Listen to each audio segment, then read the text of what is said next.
وملائكته يصلون على النبي يا أيها الذين آمنوا صلوا عليه وسلموا تسليما اللهم صل على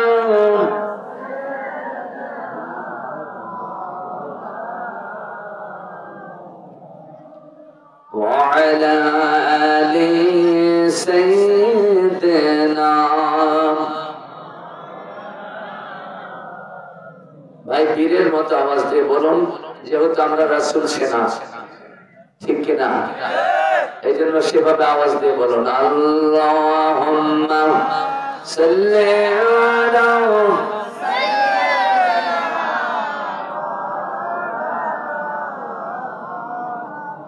وعلى آل سيدنا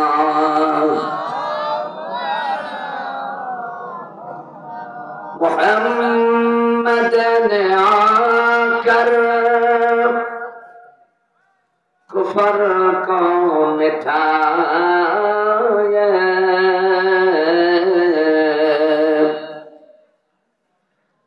कुफर को मिटा कर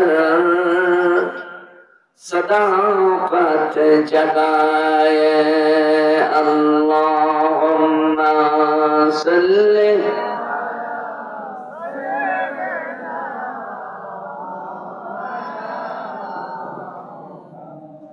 وعلى آل سيدنا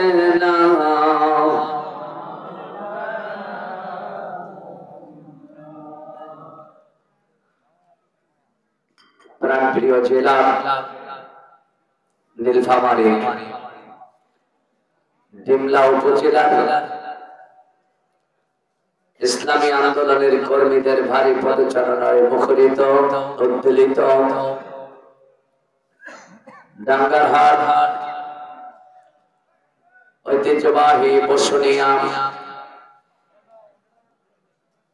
হাফিজিয়া মাদ্রাসা इंतजाम कमिटी और इलाकावासी कर्तृक आयोजित दो रातेर जन्य জান্নাতি সাজে সাজানো তাফসীরুল কুরআন মাহফিল সমাপনী রজনীর সম্মানিত মুকাররম সভাপতি উনি শারীরিকভাবে খুবই অসুস্থ আপনাদের সকলের কাছে দোয়ার প্রার্থনা করেছেন जनाब अलहाज अजीजुल इस्लाम बसुनिया साहेब যেহেতু কর্তৃপক্ষের মাধ্যমে ওনার অসুস্থতার কথা মাহফিল কর্তৃপক্ষকে জানিয়েছেন আমরা অবগত হয়েছি আজকের এই জান্নাতের বাগিচার সভাপতির মাসনুদ যে আজিজুল ইসলামকে দিয়ে আল্লাহ তাআলা অলংকৃত করেছিলেন আমরা তার জন্য দোয়া করি আল্লাহ তার হায়াতে বারাকা দান করুন সকলে বলুন আমিন আজকে সমাপনী রজনীর সম্মানিত প্রধান অতিথি প্রিয় ভাই जनाब शहीदुल इस्लाम चौधरी साहेब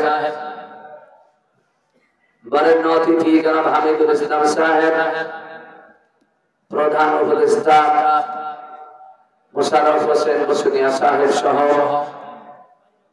विगत दिनेर प्रधान अतिथि विशेष अतिथि आलोकित अतिथि आमंत्रित सम्मानित सकल अतिथिवृंद हजरत उलामाए किराम विभिन्न एलाका থেকে ভারী পদচারণার স্মৃতি রেখে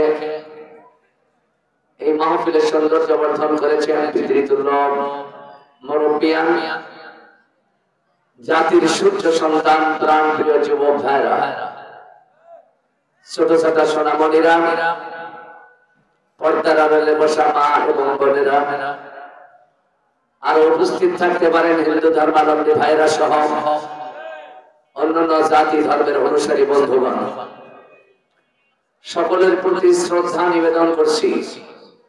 হৃদয় নিংড়ানো ভালোবাসা মিশ্রিত সালাম আপনাদের খেদমতে রেখে দিচ্ছি। সমস্যার জবাব দেবেন আশাবাদে বলছি, আসসালামু আলাইকুম ওয়া রাহমাতুল্লাহি ওয়া বারাকাতুহু।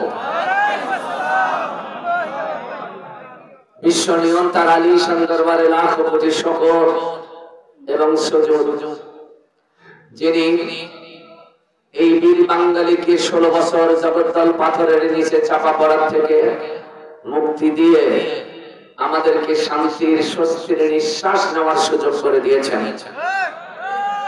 ঠিক বলেন না কেন? আল্লাহ যদি অনুগ্রহ না করতেন তাহলে আমরা শান্তিতে স্বস্তিতে নিঃশ্বাস নিতে পারতাম? আল্লাহ দয়া করেছেন, খুশি না বেদার? আনন্দ চিত্তে উদ্বেলিত হয়ে আল্লাহ শুকর আদায় করি আলহামদুলিল্লাহ। আরো জোরে বলুন আলহামদুলিল্লাহ। প্রিয় নেতা প্রিয় রাসূলের শানে লাখো কোটি দরুদ। আমি টার্গেট করছি আপনাদেরকে, এই যে এনারা সুবহানাল্লাহ বলছেন, আলহামদুলিল্লাহ বলছেন, আপনারা দাঁড় করে আসতেছেন। কমন সেন্স থাকা দরকার, কমন সেন্স। আল্লাহর নামের জিকির করলে খুশি হয় কে? আর দাঁত বের করে হাসলে কে খুশি হয়? Be careful, time and tide wait for none. সাবধান, সময় কারো জন্য অপেক্ষা করে না। এই গেট পার হইতে পারবা না আজরাইল, আল্লাহর আজরাইল আসতে। ঠিক কিনা বলেন? এটা কোরআনের মাহফিল, মন প্রশস্ত করে দিতে হবে। তুমি আওয়ামী লীগ হও, বাম হও, আর রাম হও, আর যাই হও, কোরআনের মাহফিলে আমরা কোরআনওয়ালা হিসেবেই তোমাকে চিনব। ঠিক কিনা বলেন বন্ধু? এখানে কোন দলীয় পরিচয় নিয়ে আসলেই খবর আছে, কথা বল, ঠিক কিনা? এই জন্য অনুরোধ করে বলবো, মনটা প্রশস্ত করে দিতে হবে কোরআন বোঝার জন্য, কোরআন শোনার জন্য একাগ্রতার পরিচয় দিতে হবে। দুষ্টামি নষ্টামি চলবে না। আমরা কার সৈনিক? মুহাম্মাদের। জোরে বল, কার সৈনিক? যার আনিত আদর্শ আমরা শিরোধার্য করার কারণে আলোকিত মানুষ হতে পেরেছি। ঠিক কিনা বলো ভাই? আমরা সেই রাসূলের শানে দরুদ পড়ছি, সকলে বলছি সাল্লাল্লাহু আলাইহি ওয়াসাল্লাম। সম্মানিত উপস্থিতি, আমি এবছর প্রথম নীলফামারীতে ঢুকেছি, আজকে দ্বিতীয়বার। জলঢাকা প্রপারে মাহফিল ছিল, সেটা একটা করেছি। আরেকটা ছিল এইদিকে সজিবাড়ির ওইদিকে আসতে পারিনি অসুস্থতার কারণে। আজকে আপনাদের এলাকায়, এটাই মনে হয় ফার্স্ট এবং লাস্ট। কারণ এবছর মাহফিল নেয়ার দাওয়াত আর নেই। যদি এরপরে কেউ এই এলাকার থেকে দাওয়াত দিতে চান পারবেন না, সেই সুযোগটা আমি আর দিতে পারবো না। যে কারণে এটি আমার জীবনের হয়তোবা শেষ মাহফিল, অথবা আপনার। কথা বলো, ঠিক না ভাই? আমি আপনাদেরকে শেষ মাহফিল হিসেবে বক্তব্য শোনাবো, আর আপনারা ফজলুল ইসলাম হাজীর কাছ থেকে শেষ মাহফিল হিসেবে বক্তব্য শোনার একটু প্রস্তুতি নেবেন। কারণ জানি না, বড় হুজুর বলেছিল না আগামী বছর আপনাদের সাথে আমার দেখা হবে কিনা। কথা বল, ঠিক না? জালিমিরা তো দেখা করতে দেয়নি। কথা বল, ঠিক কিনা? এইভাবে কোরআনের পাখিটা হারিয়ে যাবে, কিন্তু কোরআনের ময়দান শূন্য থাকবে না। আল্লাহ পরবর্তী কোরআনের পাখিদেরকে দিয়ে সে শূন্য স্থান পূরণ করে দেবেন। আল্লাহ কবুল করুন, যদি মানে আমিন। সম্মানিত বন্ধুগণ, আমার পূর্বে আমার প্রিয় ভাই, আমার ছেলে হাসপাত, উনি ডোমার ফাজিল মাদ্রাসার সম্মানিত প্রভাষক। তবে জয়নাল ভাই আছেন এখানে, এই যে জয়নাল ভাই, ডাঙ্গারহাট এলাকায় সর্বপ্রথম আমার মাহফিল হয়েছিল আজকে থেকে 17-18 বছর আগে। উনি নিয়ে এসেছিলেন আমাকে। আমি ভাবছিলাম যে লোকটা মইরাই গেছে, তা দেখি যে সে কুওয়াতুল মুসলিমিন বাইসে আছে। আরো দোয়া দিলাম, আপনারা দোয়া দেন আল্লাহ যেন আরো কিছুদিন আমাদের মাঝে বাঁচায় রাখে। তবে ওনার মাঝে কষ্ট, ডাঙ্গারহাটের মাহফিলটা নাকি বন্ধ।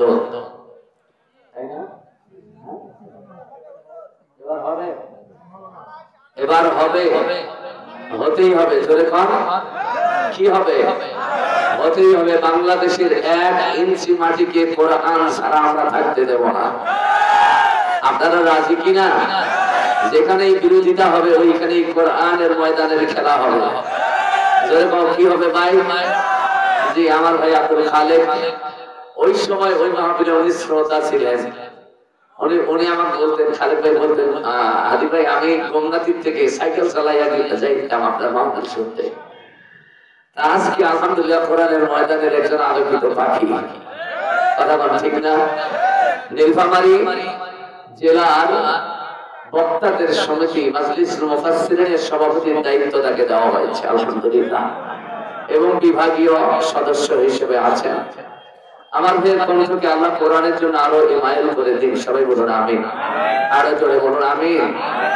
সম্মানিত উপস্থিতি, আরো আঞ্চলিক বক্তা যারা আলোচনা করেছেন, আল্লাহ তাদেরকেও কোরআনের জন্য কবুল করে দেশ জাতির খেদমতে নিজকে নিবেদন করার তৌফিক দান করুন আমিন। আজ আমি আপনাদের সামনে যে বিষয়টি নিয়ে আলোচনার ইচ্ছা করে এসেছিলাম, সেই বিষয়টির উপরে আমার আব্দুল খালেক ভাই আংশিক আলোচনা দিয়েছেন, যে কারণে ওই বিষয়টি আমি আলোচনায় আনবো না। নতুন আরেকটি বিষয় এখানে বসে থাকিয়া আপনাদের খেদমতে তুলে ধরার চেষ্টা করবো ইনশাআল্লাহ বিইজনিল্লাহি তাআলা বিমাশিয়াতিল্লাহি তাআলা। সম্মানিত প্রাণপ্রিয় নীলফামারীবাসী, আমি যে বিষয়ে কথা বলবো আপনাদের হৃদয় পথে রেখাপাত সৃষ্টি করতে পারবে কিনা তা জানি না, তবে আল্লাহ পাকের কাছে আশা করি কোরআন থেকে আলোচনা প্রতিটি ঈমানদারদের অন্তরে রেখাপাত করে। কথা বল ঠিক না? আমি আপনাদের সামনে আলোচনা করব বর্তমান সমসাময়িক বাংলাদেশ এবং বাংলাদেশীদেরকে নিয়ে। আল্লাহ তাআলা এই বিষয়ে কথা বলার তৌফিক আমাকে দান করুন। সবাই বলুন আমিন। সম্মানিত সুধী, প্রাণপ্রিয় দিল্লাবাসী, আমি আপনাদের সামনে মুকাদ্দমায় যে আয়াতে কারিমা নিয়ে আসতে চাই,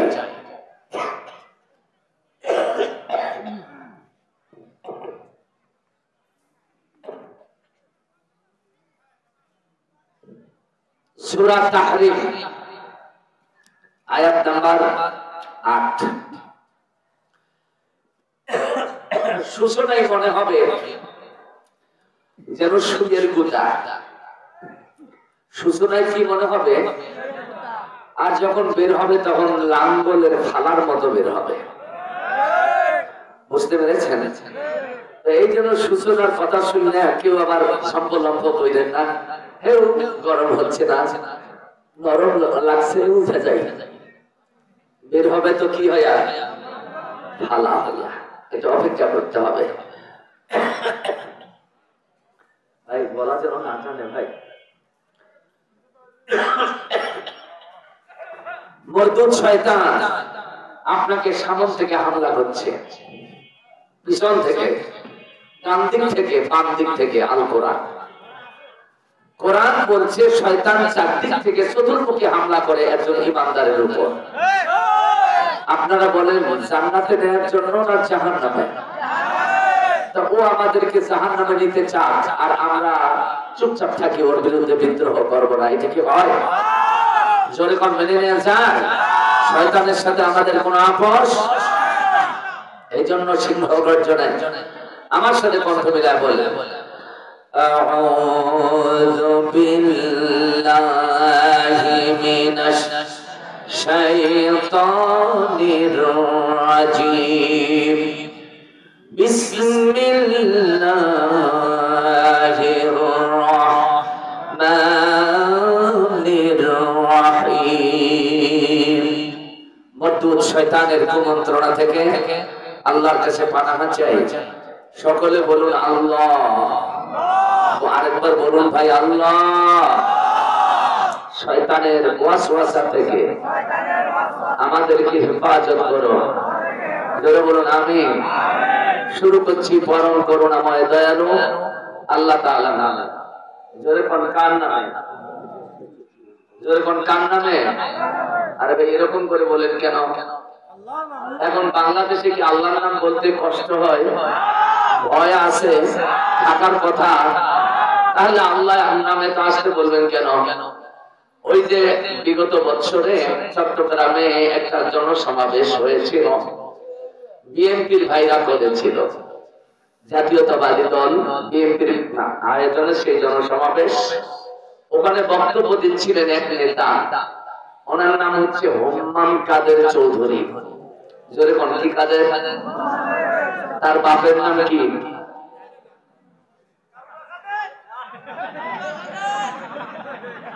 আমি তো জানি এখানে বিএনপির অনেক নেতা আছে, একজন নেতা হাত তোলেন তো দেখি, কেমন বিএনপি করেন একটু পরীক্ষা করে দেখি।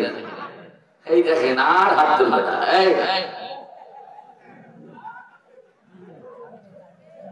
সালাউদ্দিন কাদের চৌধুরী, যাকে যুদ্ধাপরাধের দণ্ডে দণ্ডিত করে ফাঁসিতে ঝোলানো হয়েছিল, ঠিক বললাম কি? তার ছেলের নাম কি? হোম্মাম কাদের চৌধুরী। তো ওই জনসমাবেশে বক্তব্য দিচ্ছে, বক্তব্য দেওয়ার শেষে ভিতরে ইমানের আলো আছে তো, এই জন্য জনসমাবেশ যত লোক এসেছিল সবাইকে বলেছে নারায়ে তাকবীর। এটাকে ইউটিউবে দেখেননি, ফেসবুকে এসেছিল। বিএনপির নেতা হোম্মাম কাদের চৌধুরী স্লোগান দিয়েছেন নারায়ে তাকবীর, আর অমনি সবাই বলেছে আল্লাহু আকবার। সুবহানাল্লাহ কোন না? তাহলে বিএনপি কি ইসলামের পক্ষে না বিপক্ষে? জোরে বলেন। এখানে যেভাবে আওয়াজ দিচ্ছে তাহলে বোঝা যায় বিপক্ষেই। হতে পারে কিছু ভূত নৌকার মাঝি এবং তাদের ঘরে ভর করা শুরু করছে, তো হতে পারে। এই স্লোগান নিয়ে দেশের টালমাটাল শুরু হয়ে গেল। কিভাবে? রাশেদ খান মিনুন বলছে আমার মাথা গরম, হাসানুল হক ইনু বলছে আমার নাকে চুলকানি, আর মুতিয়া চৌধুরী কয় আমি পোশাক কইরা ফেলাইছি। কেন? বিএনপির রাজনৈতিক এজেন্ডা এটা হতে পারে না নারায়ে তাকবীর, আল্লাহু আকবার। বিএনপি হোক আর যে বা যারাই হোক, আমাদের বাংলাদেশের মুসলমানদের স্লোগান হচ্ছে নারায়ে তাকবীর। আরো জোরে কোন নারায়ে তাকবীর। আমি কোন দলের বিরুদ্ধে কিন্তু বলতে আসিনি ভাই, কেউ বেজার হইলেও হইতে পারে। বাংলাদেশের জন্ম হয়েছে নারায়ে তাকবীর দেওয়ার জন্য, বাংলাদেশের জন্ম হয়েছে নারায়ে তাকবীরের স্মৃতিচারণ করার জন্য, ঠিক কিনা বলেন?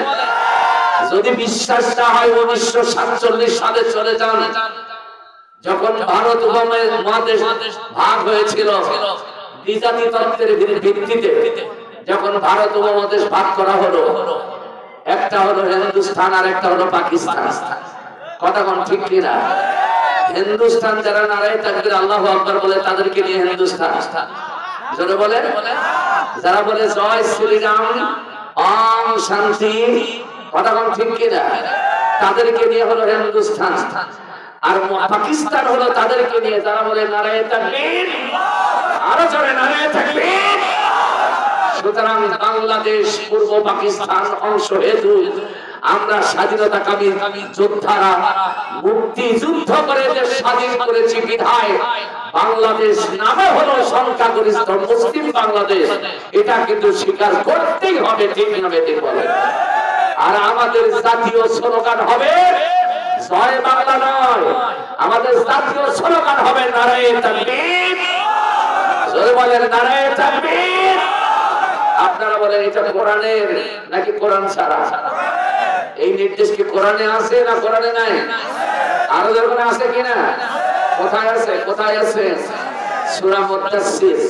যেরকম সূরার নাম কি? সূরা মুদ্দাসসির। পড়ুন। আমার নবীকে বলছেন ইয়া আইয়ুহাল মুদ্দাসসির, হে চাদরাবৃত নবী, কুম দাঁড়াও, ফাআনজির, আমার বান্দাদেরকে ভয় দেখাও। সুবহানাল্লাহ বলেন। আমার নবীকে কি বলছেন? কে? আরো জোরে বলুন ভাই।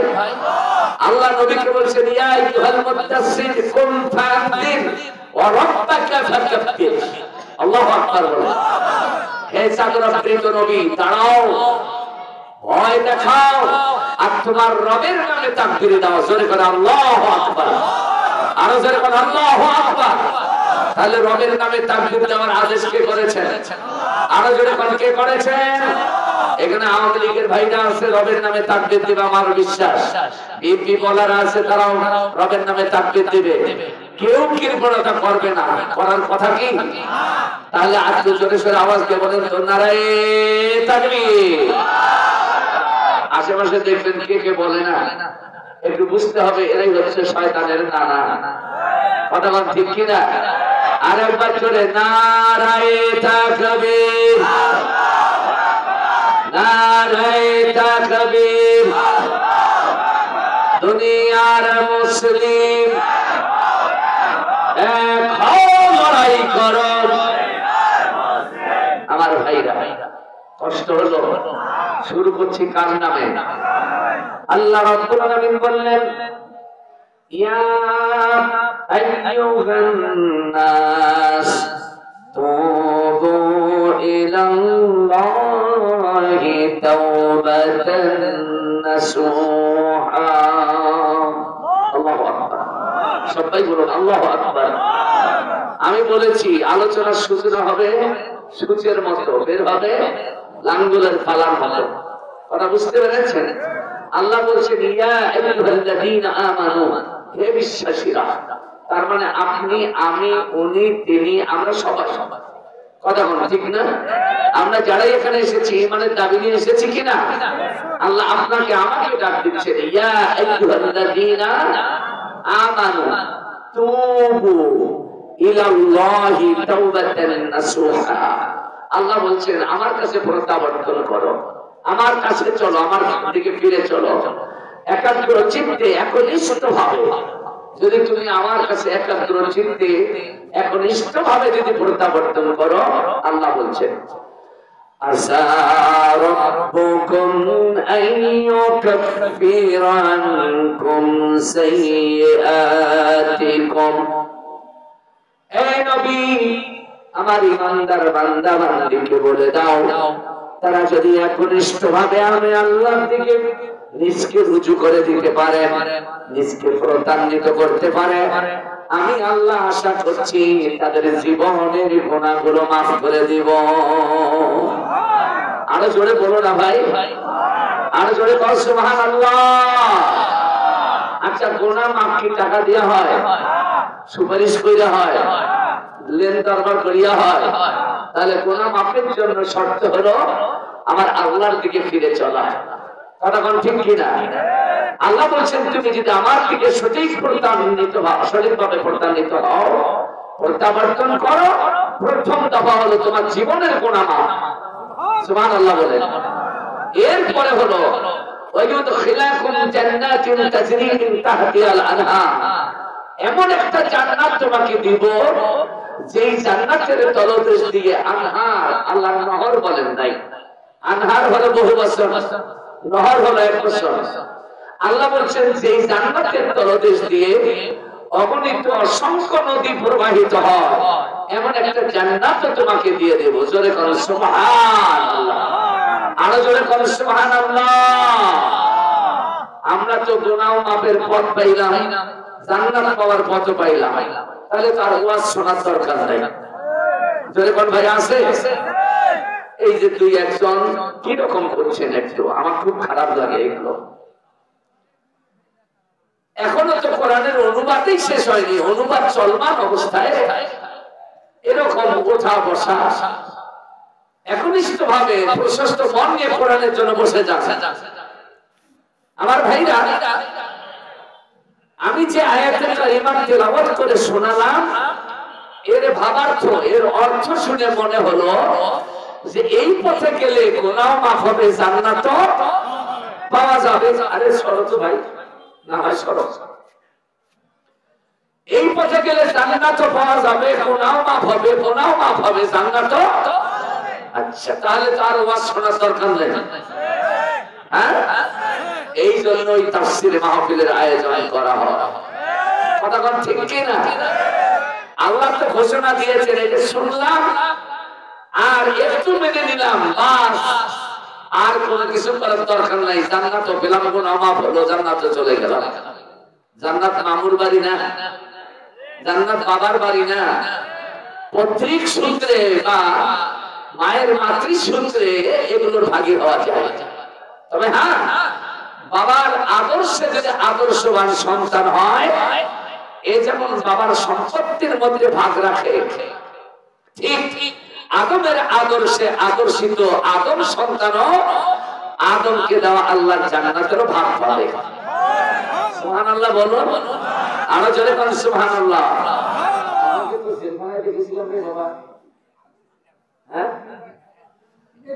এই সেই চাচা ভাই, জেলখানায় একসাথে ছিলাম। আমার ভাইরা, এবার আসুন, আয়াত তেলাওয়াত করেছি কয়টা? আমার দিকে দেখে বলুন। আপনারা তো তাফসীর মাহফিলের শ্রোতা, কথা কন, তার তাফসীর বোঝার জন্য একটু জবাব দিতে হবে না? নাকি বক্তাই শুধু চিল্লাবে? বক্তা ওয়াজ করবে, আপনি আওয়াজ দিবেন, তাহলেই তো তাফসীর হবে। আপনি বলেন আয়াত তেলাওয়াত করেছি কয়টা? এই আয়াতের সহিহ তেলাওয়াত করেছি, সহিহ অনুবাদও আপনাদেরকে শোনাইছি, কথা কোন ঠিক কিনা? এখন তাফসীর করার নিয়ম অনুযায়ী এই ভাই, এই সুইটা সুইটা চাকে পছন্দ,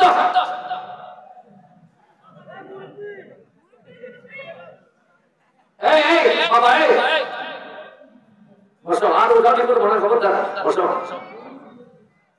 আপনারা অনেকে তাফসীর শুনেছেন,